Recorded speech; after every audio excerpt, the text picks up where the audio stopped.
Kapag bigla kang in-ignore ng isang babae, automatic, nagpapanik ang utak mo. Bigla kang gumagawa ng kung ano-anong kwento sa isip mo. Wala na siyang interes. May iba na siguro tong lalaki. May mali akong nasabi. Mawawala na siya sa akin. At dahil nagpapanik ang utak mo, kumikilos ka base sa takot. At ang problema, kapag takot ang nagkokontrol sa'yo, lagi mong ginagawa ang eksaktong bagay na lalo lang siyang pinutulak papalayo. Pero ito ang reality. Ang pag-ignore ng babae, hindi ito rare na bagay. Normal lang ito. Pwedeng busy siya, pwedeng emotional siya, o wala siya sa mood. Pwedeng tinatas niya lang yung vibes. Maaaring confused siya o baka bored lang talaga siya nung moment na yon. Hindi robot ang mga babae. Nagbabago ang attention nila. Kaya ang totoong danger, hindi yung pananahimik niya. Ang totoong danger ay kung ano ang ginawa mo habang tahimik siya. Dahil ang silence, parang salamin yan. Pinapakita niyan kung gaano katatag ang frame mo. At ipinapakita din yan kung totoo ba talaga ang confidence mo. O confident ka lang kapag binigyan ka niya ng attention. Kaya lagi kong sinasabi, karamihan sa lalaki, hindi nawawala ang babae dahil sa pag-ignore niya. Nawawala siya sa reaksyon ng lalaki sa loob ng susunod na 24 hours. Maaaring dahilan sa panic text, sa over-explaining, sa fake confidence, sa emotional breakdown. Doon nasisira ang lahat. Imbis na tignan mo ang pag-ignore niya bilang trahedya, tinitignan mo ito bilang test. Hindi test na plano niyang gawin na parang kontrabida, kundi yung test na natural lang na ibinibigay ng buhay. At simple lang ang tanong ng test na yan. Kaya mo bang manatiling parehong lalaki kahit pansamantala mawala ang atensyon? O bigla kang magiging needy, anxious, galit, o dramatic. Dahil kapag nanatili kang kalmado, dalawang magandang bagay ang pwedeng mangyari. Either bumalik siya at respetuhin ka niya, o kaya hindi siya bumalik at nailigtas mo ang sarili mo sa pag-aksaya ng oras sa taong hindi ka naman talaga pinipili. Sa kahit anong resulta, panalo ka pa rin. Yan ang tamang frame. Normal lang silence. Ang reaction mo, nagde-decide ng lahat. At oo, napag-usapan na natin ito sa ating nakaraang videos. Pero inuulit ko ngayon kasi sobrang importante nito. Kaya makinig ka na mabuti. Mistake number 1. Ito ang pinakamabilis sumira ng attraction. At ito rin ang pinaka-common. Nagpapanik ka at nagsisimula kang humabol. Alam mo exactly kung anong ibig kong sabihin. Tahimik siya ng ilang oras. Minsan isang araw. Nakikita mo ang scene zone. Tapos may maliit na kaba sa dibdib mo. Imbis na i-handle mo yun ng kalmado, nagwawala ang utak mo. At sinasabi, baka galit siya. Baka may mali akong nagawa. Baka nawawala na siya ng interes. Kailangan ko ayusin agad to bago mahuli ang lahat. Kaya ano ang ginagawa mo? Nagchat-chat ka uli, tapos uulitin mo. Tapos magsisend ka ng memes. Hanggang sa nag-explain ka na sa mga bagay na hindi mo naman ginawa. At kapag hindi pa rin siya nagre-reply, mas lumalala. Humahaba ang mga message mo, umaapaw ang emosyon mo. Parang sinusubukan mong pilitin na bumalik ang atensyon niya. Bro, sa moment na ginawa mo yan, talo ka na. Kasi ang paghahabol ay may isang malinaw na mensahe. Wala akong control sa emosyon ko. Ikaw ang may control. Ipinapakita mo kapag binawi niya ang atensyon niya, bumabagsak ka. Na parang nakapos ang buhay mo hanggat hindi siya nagre-reply. Kahit hindi mo sabihin iyon mismo ang sinisigaw ng actions mo. At tandaan mo ito. Oo, gusto ng babae ang atensyon. Pero hindi nila nire-respeto ang lalaking kaya kontrolin sa simpleng pag-alis ng atensyon. Kapag naramdaman niyang nakadepende ang emotional state mo sa replies niya, makakaramdam siya ng pressure. At ang pressure, lalo lang nagtutulak sa kanya palayo. Automatic yan. At ang ironic part, habang hinahabol ka, mas lalo ka niyang ini-ignore. Turuan mo kasi siya na ang silence ay may power sa'yo. At kapag naramdaman niyang may power siya sa'yo, doon nagsisimulang mamatay ang attraction.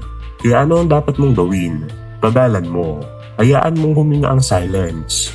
Huwag mong punuin agad ang space. Tignan mo ang phone mo. Sabihin mo sa sarili mo, okay, tapos bumalik ka sa buhay mo.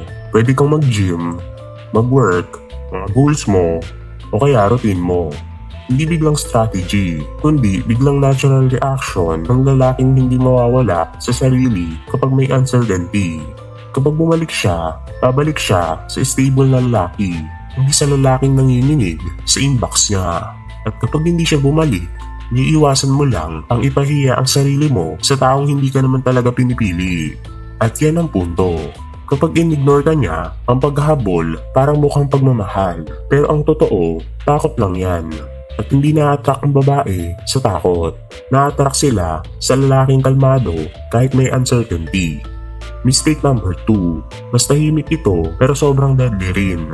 Kapag in-ignore ka niya, nagsisimula akong humingi ng explanations. May mali ba akong nagawa? Galit ka ba sa akin?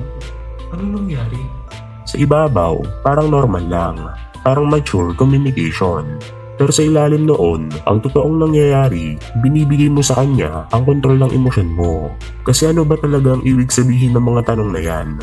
I'm not okay hanggat hindi mo ko nire-reassure. Kailangan kita para kumalma ako. At tandaan mo, hindi words mo ang unang mararamdaman ng babae, kundi yung energy mo. Kapag masyado kang magaan humingi ng explanation, hindi communication ang nafe-feel niya. Ang nafe-feel niya, hindi stable ang lalaking to. Hindi niya kayang i-handle ang uncertainty. At kailangan niya ako i-comfort. At kapag doon napunta ang dynamics, nagbabago ang lahat. Hindi ka na lalaki na gusto niyang sandalan. Nagiging lalaki ka na kailangan niyang i-manage emotionally. Kapag nagsimulang i-manage ng babae ang emosyon mo, unti-unting nawawala ang desire. Kasi ang pag-manage, mother role yan. At hindi lover role. At itong masakit na katotohanan. Kapag busy siya, babalik siya. Kapag nawalan siya ng interest, walang explanation ang makakapagligtas doon. Kapag tinetest niya lang ang vibe, ang kalmado mong reaction ang papasa sa test. At kung naglalaro lang siya, ang standards mo ang maglalantad doon. Kaya kahit anong angle mo tignan, hindi mo kailangan ng explanation agad. Dahil ang behavior niya ang explanation. Silence is a message. Cold reply are a message. Disappearing is a message. Hindi mo kailangan maging detective. Basahin mo lang ang reality ng kalmado. Kaya ano ang tamang gawin? Kapag in-ignore ka ng babae, huwag mong tanungin agad kung bakit. I-observe mo kung anong consistent niyang ginawa. One thing lang ba ito? O pattern na? Kapag present siya, maayos ba siya? O parang kalahati lang lagi ang effort niya? Kapag bumalik siya, warm ba siya? O parang utang na loob mo pa na replyan ka niya? Manatili kang tahimik. Manatili kang solid. Manatili ka sa buhay mo. At kung bumalik siya na parang normal lang, maaring okay. Hindi mo kailangan gawing hearing ang simpleng conversation. Pero kung bumalik siya na weird pa rin ang energy, pwede mong sabihin ng kalmado, gusto ko ng malinaw. Kung hindi mo na feel to, okay lang. Sabihin mo lang. Magkaiba yan sa pagmamakaawa. Standard yan. Tandaan mo ito.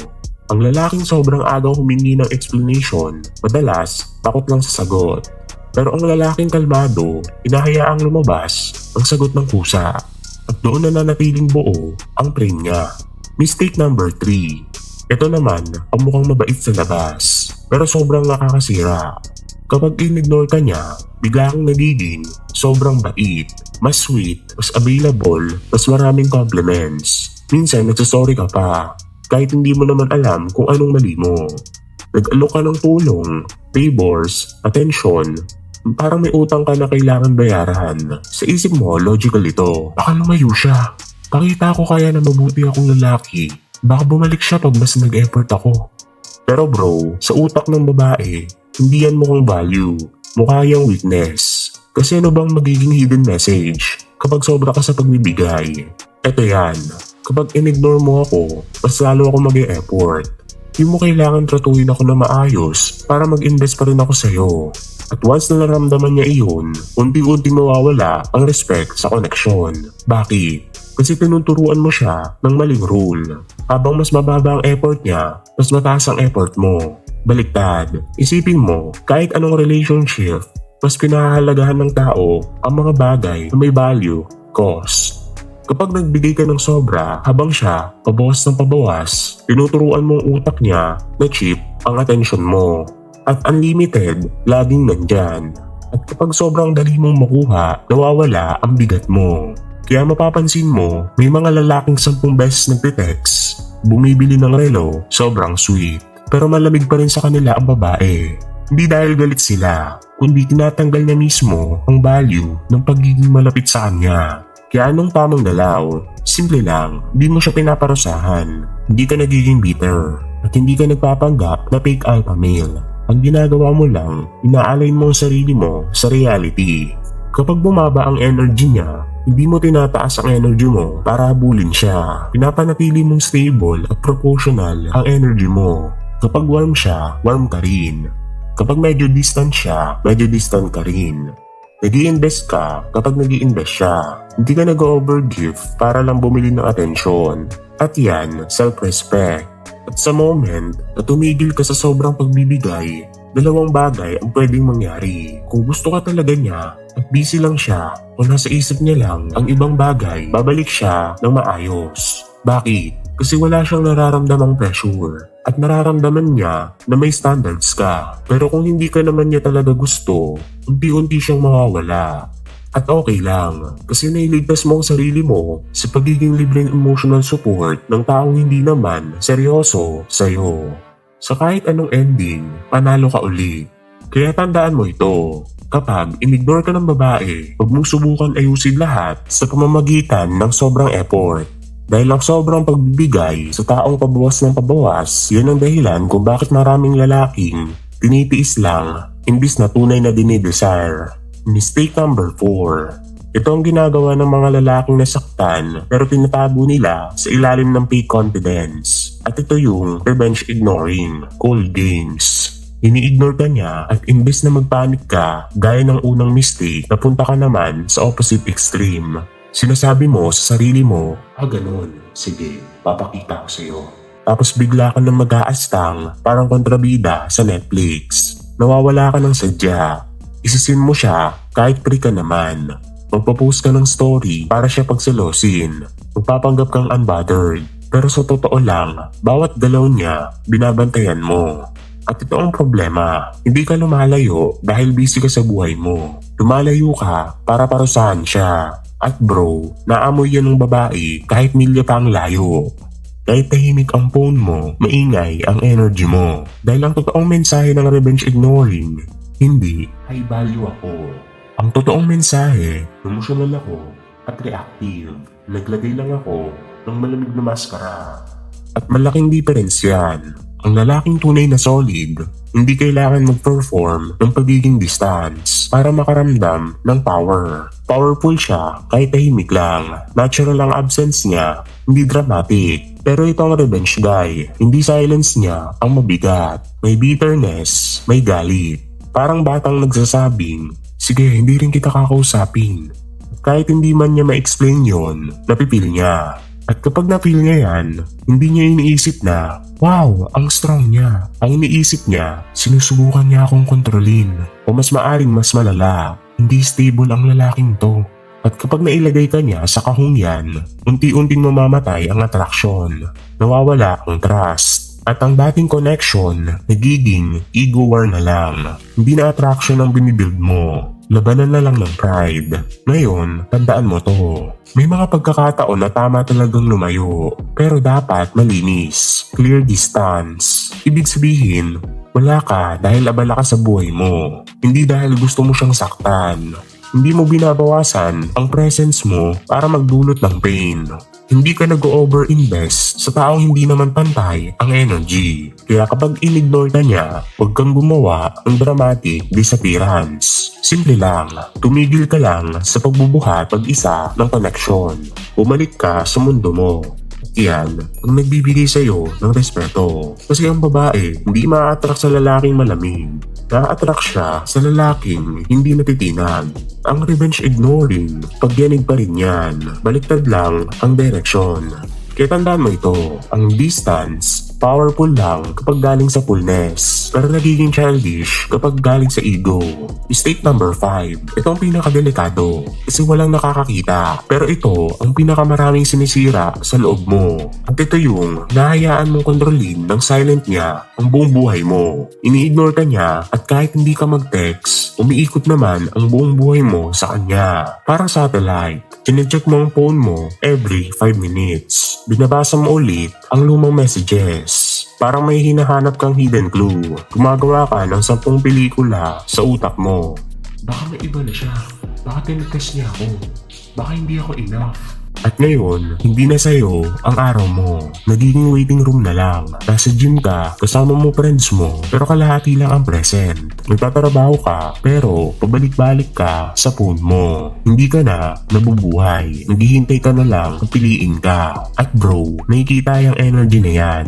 Maaaring hindi sa screen, pero sa vibe mo kapag bumalik siya. Kasi kapag nag-reply siya kinabukasan at sumagot ka mula sa pagod, overthinking, at 24 hours na pag-iisip sa kanya, mararamdaman niya agad. Mag-iiba ang tono mo. Magiging pili ang calmness mo. Hihina ang masculine energy mo. At kahit hindi niya maintindihan kung bakit, babagsak ang attraction niya. Kaya dangerous itong mistake na ito. Kahit perfect ka sa panglabas, talo ka naman sa loob.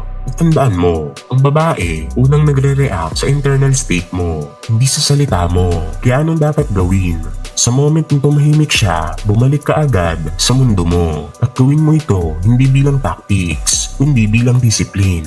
Huwag kang umupo na parang stock trader na refresh ng chat. Isara mo phone mo, kumilos ka, mag-workout ka, trabahuin mo ang goals mo at ayusin mo ang buhay mo. Hindi para may mapatunayan sa kanya, kundi para ipaalala mo sa sarili mo kung sino ang may control sa mood mo. Ang totoong lalaki, hindi basta ibinibigay ang power na yan kahit sa babaeng gusto niya. At itong mas malalim na katotohanan, kapag naka-anchor ka sa sarili mong buhay, panalo ka kahit anong mangyari. Kapag bumalik siya, babalik siya sa lalaking solid pa rin, hindi sa lalaking unti-unting nabubulok sa katahimikan. Kapag hindi siya bumalik, hindi rin tumitigil ang buhay mo. Hindi mo sinasayang ang energy mo sa taong hindi ka naman pinipili. Kaya tandaan mo ito, mistake number 5, hindi tungkol sa kung ano ang tinetext mo. Tungkol ito sa kung anong nagiging version mo habang ini-ignore ka.